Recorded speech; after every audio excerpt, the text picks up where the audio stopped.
अपने लिए घर नहीं बनाया, मैं भी कोई शीश महल बना सकता था। नमस्कार, आप देख रहे हैं मुद्दे की बात। मैं हूं आपके साथ आलोक द्विवेदी।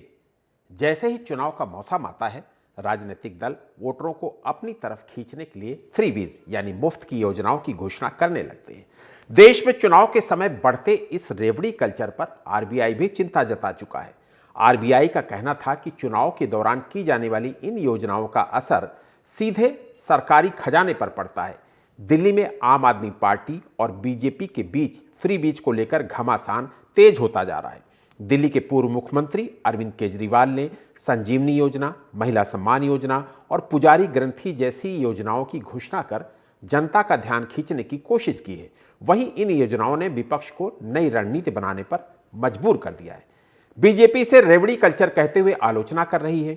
बीजेपी का कहना है कि इन योजनाओं का असल मकसद वोटर्स को रिझाना है। दिल्ली बीजेपी ने कहा कि केजरीवाल सरकार का फ्री बीज कल्चर केवल घोषणाओं तक सीमित है। वहीं दूसरी तरफ पीएम नरेंद्र मोदी ने दिल्ली में 4500 करोड़ रुपए की विभिन्न विकास परियोजनाओं का भी उद्घाटन किया। इनमें गरीबों के लिए 1675 फ्लैट्स भी शामिल हैं। अशोक विहार में घरों का उद्घाटन करते हुए उन्होंने आप पर निशाना साधते हुए कहा कि मैं भी शीश महल बना सकता था, लेकिन मैंने अपना घर नहीं बनाया। मैंने 10 सालों में 4 करोड़ गरीब परिवारों को पक्के घर दिए हैं। प्रधानमंत्री ने इन घरों को आत्मसम्मान का प्रतीक और सपनों का घर बताया। इसके अलावा उन्होंने दिल्ली यूनिवर्सिटी में 600 करोड़ रुपए की 3 नई परियोजनाओं की आधारशिला रखी। इनमें नजफगढ़ में वीर सावरकर कॉलेज का भवन भी शामिल है। पीएम मोदी ने आप सरकार पर निशाना साधते हुए कहा कि पिछले 10 सालों में दिल्ली भ्रष्टाचार और घोटालों का गढ़ बन गई है। शराब ठेकों में घोटाला, स्कूलों में घोटाला, गरीबों के इलाज में घोटाला, ये आपदा बनकर दिल्ली पर टूट पड़ी है। भ्रष्टाचार करते हैं और फिर महिमा मंडन करते हैं। चुनावी फ्री बीज पर चर्चा कई सवालों को जन्म देती है, और जो सवाल है वो सवाल यही है कि क्या मुफ्त की घोषणाएं वोट के लिए जनता का दिल जीतने के लिए है, या ये सच्चे विकास का हिस्सा हो सकती हैं। फिलहाल हम इन तमाम सारे जो सवाल उपजते हैं इन फ्री बीज से,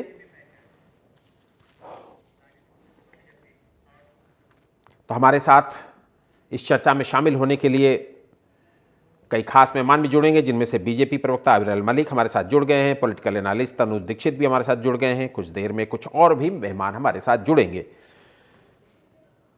अविरल, आपका बहुत बहुत स्वागत करूंगा जी। बहुत बहुत और तनुज जी, आपका भी बहुत बहुत स्वागत करूंगा। अविरल जी, आपको लगता नहीं कि रेवड़ी कल्चर को लेकर जितना आपकी तरफ से हमला होता है केजरीवाल पर, जितना घेराबंदी की जाती है केजरीवाल की, उतना ही फायदा केजरीवाल हासिल कर लेते हैं? जी नहीं, देखिए, जनता अरविंद केजरीवाल जी के खिलाफ है। उसके साथ साथ जहां तक विषय है अरविंद केजरीवाल जी का, इन्होंने तमाम सारे झूठे वादे करने का कार्य किया, जनता के मध्य में जाकर झूठ बोलने का कार्य किया, जनता को अपमानित करने का कार्य किया। जितने इन्होंने वादे किए उनमें से कोई वादा इन्होंने पूरा नहीं किया। डेवलपमेंट के लिए इन्होंने कोई फैसला नहीं लिया, कोई कार्य नहीं किया। एजुकेशन सेक्टर में इन्होंने कोई बदलाव नहीं किया। इन्होंने हेल्थ सेक्टर में कोई तब्दीली नहीं लाई। उसके साथ साथ जहां तक विषय है दिल्ली के वर्तमान विधायक अरविंद केजरीवाल जी का, अरविंद केजरीवाल जी को जवाब देना चाहिए। इन्होंने कहा था ये मां यमुना को स्वच्छ कर देंगे। वर्ष 2025 से पहले इन्होंने मां यमुना की स्वच्छता को सुनिश्चित करने का कार्य नहीं किया। आखिर क्यों नहीं किया, इसका इन्हें सामने आकर पीसी के माध्यम से उत्तर देना चाहिए, लेकिन ये उत्तर नहीं दे रहे हैं। इन्होंने कहा था अगर ये यमुना जी को स्वच्छ नहीं करते हैं तो जनता के मध्य में वोट की अपील करने नहीं जाएंगे। अब किस मुंह से जनता के मध्य में वोट की अपील करने जा रहे हैं, कम से कम ये इन्हें जनता को अवगत करा देना चाहिए। साथ ही साथ इन्हें करप्शन के विषय पर बोलना चाहिए। इन्होंने करप्शन को दिल्ली प्रदेश के भीतर बढ़ावा दिया। इन्होंने घूसखोरी को, रिश्वतखोरी को, घोटालों को बढ़ावा देने का कार्य किया, और जिस प्रकार से भ्रष्टाचार निरंतर बढ़ा दिल्ली प्रदेश के भीतर, वो सबने देखा। ये आम आदमी के रूप में आए थे, सादी पैंट पहनकर आए थे, सफेद टोपी सिर पर रखकर आए थे, लंबी शर्ट पहनकर आए थे, टूटी चप्पल पहनकर आए थे, और उसके बाद ये कहा करते थे कि ये मकान नहीं लेंगे, मकान ना लेने से ये शीश महल ले लेते हैं। ये कहते हैं सुरक्षा नहीं लेंगे, सुरक्षा और गनर ना लेने से Z+ सुरक्षा ले लेते हैं। साथ ही साथ ये कहा करते थे सरकारी गाड़ी का भी उपयोग नहीं करेंगे। ये सरकारी गाड़ी आप छोड़िए, काफिले के मध्य में चलते हैं। तो ये जनता देख रही है, और निश्चित रूप से किस प्रकार से एक आम आदमी कहता हुआ व्यक्ति Z+ सुरक्षा में घूम रहा है, घर छोड़िए उसी महल में रहता है। तो जनता ने देखा और जनता निश्चित रूप से उस आधार पर फैसला करेगी। और मैं समझता हूं 70 की 70 विधानसभा सीटों पर भारतीय जनता पार्टी जीत रही है और 70 की 70 विधानसभा सीटों पर आम आदमी पार्टी की जमानत जब्त होना तय है। कांग्रेस पार्टी की 70 की 70 विधानसभा सीटों पर जमानत जब्त होना तय है, क्योंकि जनता भारतीय जनता पार्टी के पक्ष में है। और पूर्ववर्ती चुनाव को अगर देख लिया जाए, लोकसभा चुनाव में 7 लोकसभा सीटों पर जनता ने भारतीय जनता पार्टी को स्पष्ट संदेश देते हुए जिताने का कार्य किया था। भारतीय जनता पार्टी को वोट दी थी। जी ठीक है। हमारे साथ प्रदीप गुप्ता भी जी जुड़ गए हैं, आम आदमी पार्टी के प्रवक्ता हैं। प्रदीप जी, स्वागत करता हूं आपका इस चर्चा में शामिल होने के लिए। मैं ये कह रहा हूं कि पीएम साहब, पीएम नरेंद्र मोदी जी कह रहे हैं कि आप आपदा है। मोदी जी ने सिर्फ हमारे को आप अपने 43 मिनट के भाषण में 39 मिनट उन्होंने हमारे को बोरे भर के गालियां दी है। 43 मिनट के भाषण में उन्होंने अपने 11 साल के कार्यालय में क्या काम किया है, उस काम के बारे में उन्होंने कुछ नहीं कहा। ये ऐसी बातें वही आदमी करता है जो आदमी खुद काम नहीं करता। आज हमने दिल्ली के अंदर इतने स्कूल बनाए हैं, मोहल्ला क्लिनिक बनाए हैं, हॉस्पिटलों को ठीक किया है। अगर ये मोदी जी काम कर दें तो उनको हमारे को कोई गाली देने की जरूरत ही ना पड़े। मोदी जी कह रहे हैं घोटाले पे घोटाले हो रहे हैं। आज तक उनको झुनझुना भी नहीं मिला। आम आदमी पार्टी की सरकार एक ऐसी सरकार है जिसने आज तक एक भी उनके ऊपर कोई घोटाला साबित नहीं हुआ। ये कट्टर ईमानदार पार्टी है, हमारी ईमानदारी से काम करती है। आज तक हमारी पार्टी के ऊपर कोई लांछन नहीं है।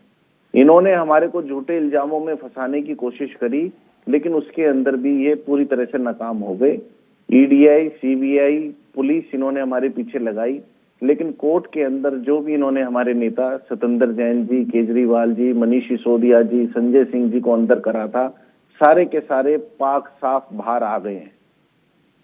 जी ठीक है तनुज जी, ठीक है प्रदीप जी आपके पास आऊंगा। तनुज जी, केजरीवाल की योजनाओं पर जितना बवाल हो रहा है, अभी मैं वही चर्चा कर रहा था कि जितना बवाल हो रहा है उसका उतना ही बड़ा राजनीतिक लाभ केजरीवाल जी उठाते दिख रहे हैं। और अल्टीमेटली आप ये देखिए कि बीजेपी को भी वही ट्रैक अपनाना पड़ रहा है जो केजरीवाल जिस ट्रैक पर चल रहे हैं।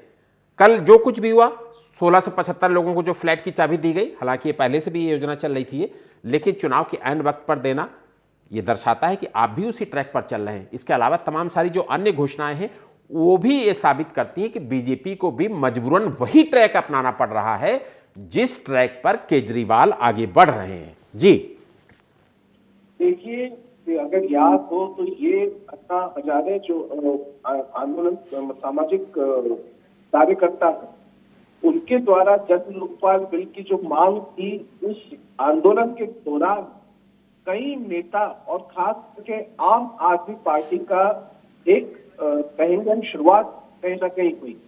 अन्ना हजारे जी कभी नहीं चाहते थे कि आप बने, और ना ही वे चाहते थे कि अरविंद केजरीवाल कभी राजनीति में कदम रखे। चाहते थे वे हमेशा सामाजिक कार्यकर्ता के रूप में समाज के लिए कार्य करें। लेकिन यही वजह है जिस वजह से उनकी सोच को ठुकरा करके उन्होंने राजनीति में आए, और ये निश्चित रूप से तरीके से अन्ना हजारे जी का आंदोलन था जिसने अरविंद केजरीवाल जी को यहाँ तक पहुंचाया है। जी ऐसे में निश्चित रूप से कहीं ना कहीं जो लालसा है, देखिए अन्ना हजारे जी ने एक बहुत बड़ी बात और छत्रा में कही थी। उन्होंने कहा था कि मैं चाहता हूं कि अब और कोई केजरीवाल मेरे मूवमेंट से बाहर, मतलब किसी भी आंदोलन से वो जी केजरीवाल। तनुज जी, अरविंद केजरीवाल जी एक प्रेस कॉन्फ्रेंस कर रहे हैं, आइए सुन लेते हैं क्या कुछ कह रहे हैं, उसके बाद फिर आपके पास आता हूं। दिल्ली में पानी के 0 आते हैं,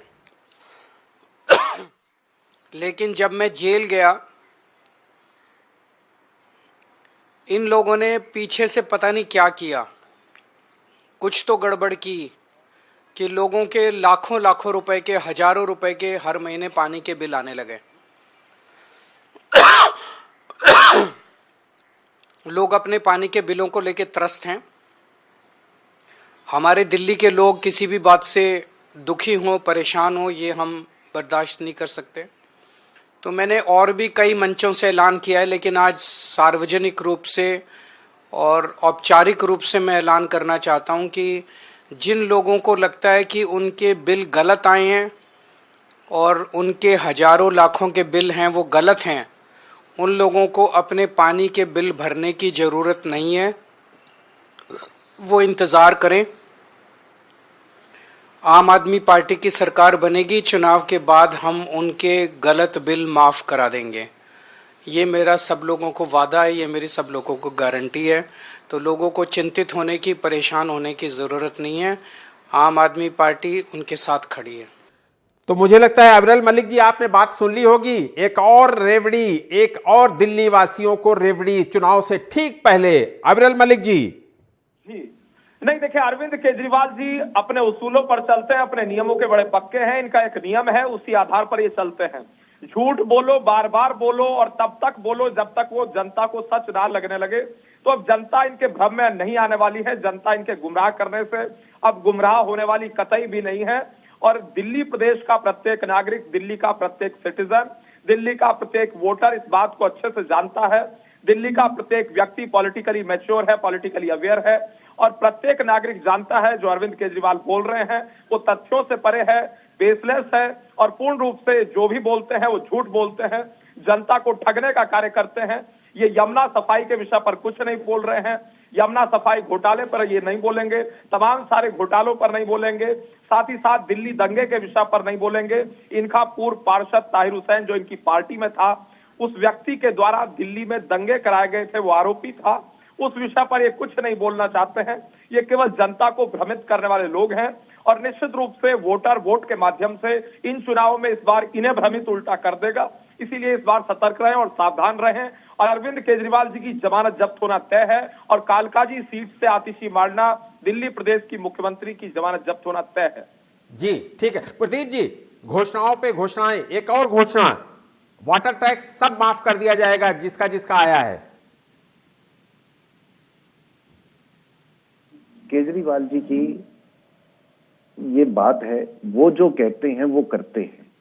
केजरीवाल जी ने पिछले 11 साल में जो भी वादे जनता के साथ किए हैं वो वादे उन्होंने पूरे किए हैं। और ये जो कह रहे हैं मलिक साहब बार बार कि केजरीवाल जी झूठ बोलते हैं, झूठ बोलते हैं, आज तक केजरीवाल जी ने एक भी झूठ नहीं बोलना। झूठ बोलने वाली पार्टी है बीजेपी। हमारे आदरणीय मोदी जी, अमित शाह जी, जिन्होंने कहा कि ये 15 लाख रुपए हर आदमी के अकाउंट में आएंगे, काला धन वापिस आएगा।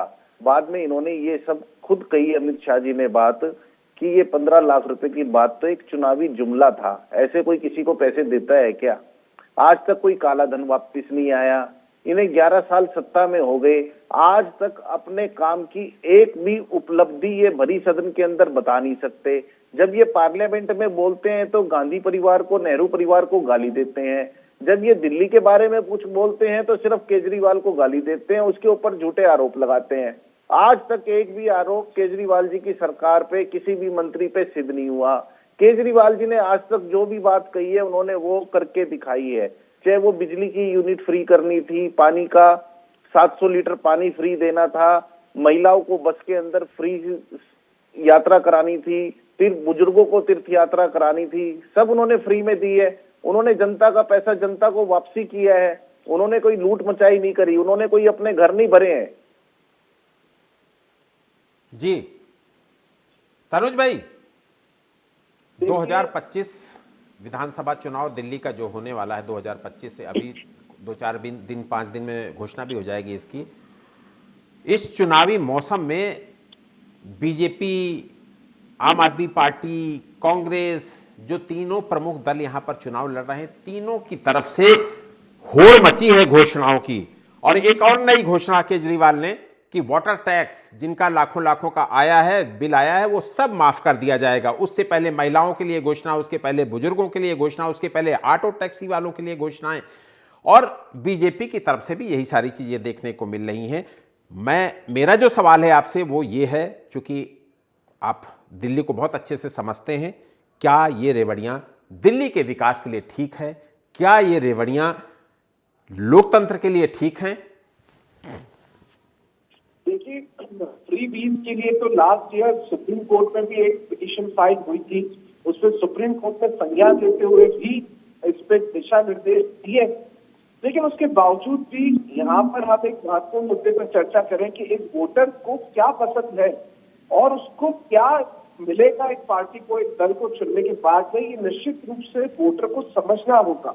जिस तरीके से हमने देखा कि बीजेपी की सरकार ने जहां भी मैनिफेस्टो में जो बातें कही, चाहे वो मध्य प्रदेश हो, महाराष्ट्र हो, चाहे वो अन्य राज्य हो, चाहे छत्तीसगढ़ हो, चाहे राजस्थान हो, वहाँ ये देखने को मिलता है कि बीजेपी अपने मैनिफेस्टो के अकॉर्डिंग एक एक काम को पूर्ण करती है। वहीं लोकसभा में भी हमने देखा जब सरकार बनी तो धारा 370, 35A जैसे महत्वपूर्ण और काफी सारे कानूनों में संशोधन और 3 नए प्रमुख न्याय व्यवस्थाओं में नए कानून, ऐसे कई सारे संशोधन देखने को मिलते हैं।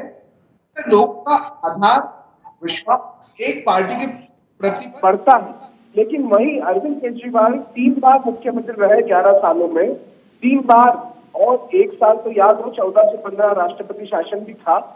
उसके बावजूद भी आज दिनांक तक जो चीजों के वादे हुए आम आदमी पार्टी का मैनिफेस्टो उठाइए दोनों इलेक्शन का पिछले, और आप बताइए चैनल के दर्शकों को कि कितने वादे उसमें से पूरे हुए। अगर आप ग्राउंड लेवल पे जाएंगे, आज भी दिल्ली के लोग स्वच्छ हवा, स्वच्छ पानी, ये जो आर्टिकल 21 के राइट से एक आदमी का, उसके लिए भी वो सरकार की तरफ मुंह ताक रहे हैं। और ये इससे बड़ी समस्या, गंभीर समस्या कुछ नहीं हो सकती। आरोप प्रत्यारोप की अगर बात करें तो दिल्ली के डायरेक्टरेट विजिलेंस ने खुद ये कहा था कि 1300 करोड़ रुपए का घोटाला, क्लासरूम घोटाला दिल्ली के राज्य में हुआ है। उसकी जांच केंद्र सरकार को करनी चाहिए, एजेंसी को करनी चाहिए। ये कितना बड़ा आरोप है। और ऐसे कई आरोप आम आदमी पार्टी के ऊपर, चाहे शराब नीति को लेकर के हो, चाहे वो अन्य घोटाले हो, उनको लेकर के आरोप लगना भी अपने आप में एक बहुत कटिबद्धता को प्रदर्शित करता है। जी आलोक जी, बिल्कुल ठीक बात है। अबरल मलिक जी, आपके पास 25 साल बाद दिल्ली की सत्ता हासिल करने का ये मौका आया है और हम लोग देख रहे हैं कि आप भी उसी रास्ते पर हैं जिस रास्ते पर केजरीवाल, यानी कि जिस तरीके से केजरीवाल घोषणाओं पे घोषणाएं कर रहे हैं, आपको भी मजबूरन वही रास्ता अख्तियार करना पड़ा है 25 साल बाद सत्ता हासिल करने के लिए। जी नहीं, देखिए, जहां तक विषय भारतीय जनता पार्टी का, हम विकास के आधार पर चलने वाले लोग हैं। विकास हमारा मुख्य मुद्दा निश्चित रूप से रहता है और भविष्य में भी रहेगा, इसमें कोई दो राय नहीं है। जहां भी चुनाव होता है, चाहे चुनाव छोटा हो बड़ा हो, लोकसभा का चुनाव हो, विधानसभा का चुनाव हो, या कोई उपचुनाव हो, या अन्य चुनाव हो, हर जगह हम विकास के आधार पर, विकास के मुद्दे पर ही जाकर जनता के मध्य में चुनाव लड़ते हैं। और निश्चित रूप से जनता भारतीय जनता पार्टी के ऊपर पूर्ण रूप से भरोसा जताती है और वोटर भारतीय जनता पार्टी को जिताने का कार्य करता है। और निश्चित रूप से मैं समझता हूं दिल्ली विधानसभा चुनाव में भी बीजेपी जीतेगी, पूर्ण बहुमत की हमारी सरकार बनेगी, हर सीट पर कमल खिलेगा, क्योंकि जनता भारतीय जनता पार्टी के साथ है। जनता विकास चाहती है, जनता चाहती है कि दिल्ली गरीबी मुक्त हो, बेरोजगारी मुक्त हो, जो राज्य स्तरीय महंगाई है वो समाप्त हो दिल्ली प्रदेश के भीतर। और निश्चित रूप से दिल्ली सरकार दिल्ली के जनता के लिए, दिल्ली के नागरिकों के लिए, उनके हित में कार्य करे, उनके लिए डेवलपमेंट के फैसले ले, तो निश्चित रूप से भारतीय जनता पार्टी की सरकार बनेगी और विकास कार्य दिल्ली में प्रारंभ होंगे। ना हेल्थ सेक्टर में कोई कार्य हुआ, ना एजुकेशन सेक्टर में कोई कार्य हुआ, ना स्कूलों में कोई परिवर्तन आया, ना किसी प्रकार से स्वच्छ पेयजल जनता तक पहुंच पा रहा है, गंदा पीने का पानी पहुंचता है वो भी जनता निश्चित रूप से देख रही है, किस प्रकार से करप्शन बढ़ा है वो भी जनता देख रही है, किस प्रकार से घोटाले पे घोटाले हुए हैं वो भी जनता देख रही है। और ये आए थे आम आदमी के रूप में, लेकिन ये बन गए खास आदमी, और बीच में तो ये जेल आदमी बन गए थे, वो भी जनता ने देखा। तो निश्चित रूप से जनता भारतीय जनता पार्टी को पसंद करती है और भारतीय जनता पार्टी की सरकार इस बार आना तय है। जी ठीक है प्रदीप जी, झुग्गी बस्तियां आपकी ताकत रही हैं, इसमें कोई शक नहीं है। मुफ्त की रेवड़ियां बांटना आपकी ताकत रही है। उसी रास्ते पर बीजेपी को भी चलना पड़ रहा है। आप देखिए कि कल झुग्गी बस्ती के बाशिंदों को फ्लैट की चाबी दी गई, इसके अलावा तमाम सारी और भी घोषणाएं की गई हैं। मतलब आपने भी मजबूर कर दिया है बीजेपी को कि अपने ही रास्ते पर चले, बीजेपी आपके रास्ते पर चले। ऐसा है, हम काम की राजनीति करते हैं। भाजपा या कांग्रेस अगर हमसे ज्यादा काम करके दिखाए तो हमें उस बात की खुशी होगी। और महाराष्ट्र के अंदर इन्होंने माझी लाडली बहन योजना के तहत 1500 रुपए की रेवड़ी बांटी। मध्य प्रदेश में इन्होंने लाडली बहन योजना की रेवड़ी बांटी। छत्तीसगढ़ में इन्होंने 3100 रुपए पर क्विंटल की दर से धान की खरीद की रेवड़ी बांटी। महावारी वंदन योजना के तहत 12,000 रुपए की वार्षिक इन्होंने वहां पर शादीशुदा औरतों को वेतन देने की बात कही। ये रेवड़ियां बांटे, ये करे तो कृष्ण लीला, हम लोग करें तो रासलीला। इनका, मोदी जी का और भाजपा वालों का सिर्फ यही काम है। और ये जो विकास की बात कर रहे हैं ना, विकास इन्होंने सिर्फ करा खरीद फरोख्त का। सरकारें कैसे तोड़नी है, एमएलए कैसे खरीदने हैं, एमएलए कैसे खरीदने हैं, ये जिसके ऊपर आरोप लगाते हैं। ये जिस तरह से आप एक दिन किसी के ऊपर, किसी नेता के ऊपर आरोप लगाते हो, अगले दिन वो आपकी पार्टी का दामन ढांप लेता तो वो बाक्सा हो जाता है। 8 साल तक हेल्थ और एजुकेशन के ऊपर जितना काम केजरीवाल सरकार ने किया, आज तक हिंदुस्तान में किसी सरकार ने नहीं किया। आपने गुजरात का मॉडल देखिए, एक नकली। अरे भैया आराम से बोलो, चिल्ला काहे को रहे हो? करना पड़ रहा है। आराम से बोलो, चिल्ला काहे को रहे हो? आप ये गलत बात बोल रहे हो, आप चिल्लाने के लिए मजबूर कर रहे हो। नहीं, चिल्लाने के लिए हम काहे को मजबूर करेंगे? वो तो आपको वोटर मजबूर कर रहा है। आराम से बोलो, बीपी हाई हो जाएगा, डॉक्टर को बुलाना पड़ जाएगा आपको। ठीक है, ठीक। प्रदीप जी अपनी बात आप कंटिन्यू करिए, फिर अविरल से जवाब ले लूंगा। अभी कोई बात नहीं, अभी इन्होंने बात करी हेल्थ और एजुकेशन में। पिछले 75 साल में जितनी भी सरकार पूरे भारतवर्ष में रही है, राज्यों में रही है, सेंटर में रही है, लेकिन हेल्थ और एजुकेशन पे जितना काम पिछले 10 सालों में केजरीवाल जी की सरकार ने किया है, आज तक किसी भी सरकार ने हेल्थ और एजुकेशन पे इतना काम नहीं किया है। दिल्ली के अंदर जो साफ पानी की ये जो बात करते हैं, ये साफ पानी के पीछे घोर राजनीति करते हैं। जमुना का पानी खराब सिर्फ छठ पूजा के टाइम खराब होता, उसके अलावा इनको कभी जमुना का पानी खराब नहीं देता। इस टाइम सर्दियों के टाइम में पानी के अंदर एमोनिया बढ़ जाती है, हरियाणा से पानी छोड़ा नहीं जा रहा। एमोनिया ज्यादा होने की वजह से वो पानी ज्यादा सप्लाई में नहीं आ पा रहा। ये सारा का सारा डुबकी लगाने की बात कर रहे थे, आइए आप लगाइए डुबकी। अरे केजरीवाल जी तो डुबकी खुद भी लगाते और सारी दिल्ली की जनता को भी लगवाते, और दूर दूर से दूर प्रदेशों के लोग भी दूषित है, वो भी जाकर आप देख लीजिए। और नंबर 2, ये फ्री की बात हो रही थी, हम फ्री भी इसमें विश्वास नहीं करते हैं। मकान देने का कार्य करते हैं, देश भर में करते हैं, हमारी केंद्र में सरकार है और आवास योजना के माध्यम से हम पक्के मकान देते हैं। हम पेयजल पहुंचाने का देश भर में कार्य करते हैं, बिजली पहुंचाते हैं, पानी पहुंचाते हैं, शिक्षा की बात हम करते हैं, चिकित्सा की बात हम करते हैं। हम मुद्दों के आधार पर राजनीति करते हैं। हम सड़कों का निर्माण करवाते हैं, हाईवे बनवाते हैं, पुल बनवाते हैं, पुलिया बनवाते हैं, इंफ्रास्ट्रक्चर डेवलपमेंट करते हैं। ठीक है, ठीक। तनुज जी के पास चलेंगे। तनुज जी, दिल्ली में केजरीवाल पिछले कई चुनाव मुफ्त की रेवड़ियों के भरोसे जीत रहे हैं और बड़ी जीत जीते हैं। आप देखिए कि पिछला चुनाव भी बड़ी जीत जीते, उसके पहले वाला जो चुनाव था वो भी बड़ी जीत के साथ जीते हैं। क्या इस बार भी यही रेवड़ी कल्चर केजरीवाल को चुनावी जीत दिलाएगा, चुनाव में मजबूती दिलाएगा? देखिए, दिल्ली की जो जनता वो बेहद समझदार और बड़े डिफरेंट टाइप की नेचर की है। जैसे कि अगर हम बात करें तो वो स्टेट की क्या बेस्ट पॉलिसीज है उसको भी एक्सेप्ट करती है, और सेंटर के क्या बेनिफिट्स मिल रहे हैं उसको भी लेना पसंद करती है। लेकिन निश्चित रूप से अगर डबल इंजन की सरकार, जैसे कि हमने देखा मध्य प्रदेश, राजस्थान, छत्तीसगढ़, महाराष्ट्र जैसे राज्यों में जो डबल इंजन की सरकारें हैं, उत्तर प्रदेश, वहां पर विकास जो हम देखते हैं बीजेपी के शासन में, वो हमें दुगनी रफ्तार से दिखाई देता है। वजह ये नहीं है कि वहां पर केंद्र की सरकार आज आम आदमी पार्टी की सरकार को सपोर्ट नहीं कर रही, नहीं, ये वजह नहीं है। वजह सिर्फ ये है कि आम आदमी पार्टी ही खुद दिल्ली का विकास नहीं करना चाह रही। इतने समय से आप रेडियो के लेकर के यहाँ पर हम देख रहे हैं कि आपके जो प्रवक्ता है वो भी बोल रहे हैं काफी देर से, अरे तो 10 साल में इतनी बार आज अगर लाडली बहना योजना की अगर ये आपत्ति उठा रहे हैं तो फिर क्यों अरविंद केजरीवाल ने 2100 रुपए की देने की घोषणा करी महिलाओं को?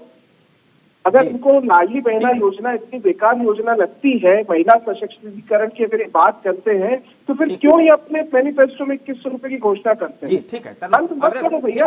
अगर तनु जी वक्त कम है, छोटे छोटे जवाब ले लेता हूं। अवरिल, आपको भी शॉर्टकट तलाशना पड़ रहा है, आपको भी रेवड़ी कल्चर के माध्यम से जनता के बीच में जाना पड़ रहा है।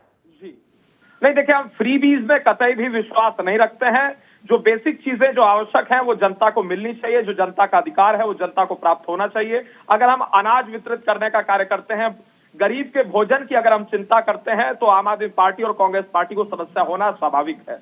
ये 60 साल तक सत्ता की मलाई खा रहे थे, ये भ्रष्टाचार कर रहे थे, घोटाले कर रहे थे, ये बोफोर्स घोटाले से लेकर 2G घोटाला, कॉमनवेल्थ घोटाला, तमाम सारे घोटाले कर रहे थे। घोटालों की लंबी लिस्ट है, उसमें इन्हें समस्या नहीं आई। लेकिन अगर गरीब को भोजन मिल गया तो इन्हें समस्या आ गई। अगर गरीब को पक्का मकान, आवास मिल गया आवास योजना के माध्यम से, इन्हें समस्या आ गई। अगर हमने गरीब के घर में शौचालय का निर्माण करा दिया तो इन्हें समस्या हो गई, इन्हें पीड़ा हो गई। अगर हमने पेयजल पहुंचाने का गरीब के घर में कार्य किया तो इन्हें पीड़ा हो गई, और वो पीड़ा होना स्वाभाविक है। और ये आज बेरोजगार हो चुके हैं। जिस प्रकार से ये सारे परिवार, तमाम सारे परिवारवादी लोग, जातिवादी लोग, भ्रष्टाचारी लोग, तमाम सारे जितने राजनीतिक घराने हैं, ये परिवार है इंडी गठबंधन के जो एक मंच पर आए हैं, ये सारे बेरोजगार हो चुके हैं राजनीतिक रूप से, इसीलिए बौखलाए हुए हैं। लालू परिवार भी बेरोजगार हो चुका है, और जिस प्रकार से उत्तर प्रदेश का यादव परिवार बेरोजगार हो चुका है, गांधी परिवार बेरोजगार हो चुका है, 10 जनपद वाले बेरोजगार हो चुके हैं, पॉलिटिकली वो सबको दिख रहा है। ठीक है अमृत, ठीक है। प्रदीप भाई, आपके लिए बीजेपी का और अपोजिशन का ये कहना है कि आपके पास विकास का कोई विजन नहीं है, आपके पास सिर्फ और सिर्फ रेवड़ी कल्चर है, जिसके भरोसे आप चुनाव जीतते हो और जनता को बेवकूफ बनाते हो। ऐसा है, जो गुड गवर्नेंस है ना, वो सिर्फ हमारे केजरीवाल जी के पास है। अब ये जो बात कर रहे थे कि सारी पार्टियां बेरोजगार हो गई है, हाँ हो गई है बेरोजगार, क्योंकि सारा रोजगार तो इनके पास चला गया है। अच्छा, ये तो सारे भारत में नहीं, सारे विश्व के अंदर ये कहावत मशहूर हो चुकी है, अडानी मोदी भाई भाई, इन दोनों ने मिलके खाई मिलाई। अरे देश बेच दिया इन्होंने, कुछ क्या छोड़ा इस देश के अंदर। अडानी को इतना ये फायदा पहुंचा रहे हैं, इतना उसका 25-25 हजार करोड़ रुपए का उसका लोन माफ कर देते हैं, उसका कर्जा माफ कर देते हैं। अरे हम तो गरीब आदमियों के लिए दे रहे हैं, हम तो देश की जो दिल्ली की महिला है उनको सुविधा दे रहे हैं, जो देश के दिल्ली के बुजुर्ग हैं उनके लिए हमने संजीवनी योजना चलाई है कि उनको बुजुर्ग जब वो हो जाता आदमी, हारी बीमारी आ जाती है, तो उनको इलाज के लिए कोई दिक्कत ना हो। मेडिक्लेम करने वाले उनके ऊपर 100 सवाल उठाते हैं, बड़ी देर में मेडी पॉलिसी देते हैं। फिर घर के अंदर कोई बच्चा बेरोजगार है, वो अपने माँ बाप का इलाज नहीं करा पाता, उसको बेचारे को इधर उधर मुंह देखना पड़ता है, दुनिया से पैसे कर्जा उठाना पड़ता है। तो ये जो चीजें केजरीवाल जी दे रहे हैं, ये मुफ्त की रेवड़ी वाली बात नहीं है, सिर्फ ये जनता के हित की बात है जो आम पब्लिक तक पहुंचनी चाहिए। हेल्थ और एजुकेशन 2 चीज ऐसी है, ये सिर्फ दिल्ली में नहीं, पूरे देश में, पूरे विश्व में फ्री होनी चाहिए। इसकी पहल सिर्फ सबसे पहले केजरीवाल जी ने करी है। इतने की इजाजत देता है। अविरल, आपका बहुत बहुत शुक्रिया। प्रदीप भाई, आपका भी बहुत बहुत शुक्रिया। तनुज, आपका भी बहुत बहुत शुक्रिया करूंगा। जहां एक और मुफ्त योजनाओं को जनता के लिए राहत और विकास का साधन बताया जाता है, वहीं दूसरी ओर इन्हें राजस्व पर बोझ और वोट बैंक की राजनीति करार दिया जाता है। सवाल यह उठता है कि इन फ्री बीज घोषणाओं के पीछे वास्तविक उद्देश्य क्या है? क्या जनता की भलाई या फिर चुनावी फायदे? फिलहाल मुद्दे की बात में इतना ही। देश और दुनिया की बड़ी खबरों के लिए आप देखते रहिए TV27 न्यूज। नमस्कार।